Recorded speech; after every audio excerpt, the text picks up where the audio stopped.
আসসালামু আলাইকুম রহমতুল্লাহ। আপনাদেরকে একটা কথা বলতে চাই, যারা আপনারা ব্যবসা করতেছেন, ভাই ব্যবসায় আপস অ্যান্ড ডাউনস হবে।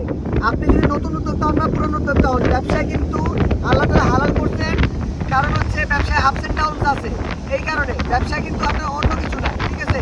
ব্যবসায় আপস অ্যান্ড ডাউনস হবে। ধৈর্য ধারণ করুন ভাই, ধৈর্য ধারণ করুন। ইনশাল্লাহ ব্যবসায় অগ্রগতি আসবে, বাট একটু সময় লাগবে, সেটা একটু মেনে নিতে হবে। আপনি অধৈর্য হবেন না, সব কিছুর সময়ের ব্যাপারে ব্যবধানে হবে ইনশাল্লাহ।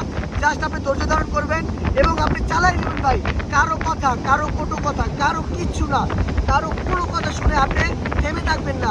ব্যবসায় আগাই যান ভাই, আগাই যান। ইনশাল্লাহ ব্যবসায় তারা কি হবে, আপনার ব্যবসা খুব ভালো অবস্থানে যাবে এবং সেই দিন আপনি বুঝতে পারবেন কেন আপনি আল্লাহ তাআলা আপনাকে এত পরীক্ষা করছে এবং এই পরীক্ষার ফলাফল কতটা সুমিষ্টি। সেই জন্য দোয়া করবেন নিজের জন্য, আমার জন্য, সবার জন্য।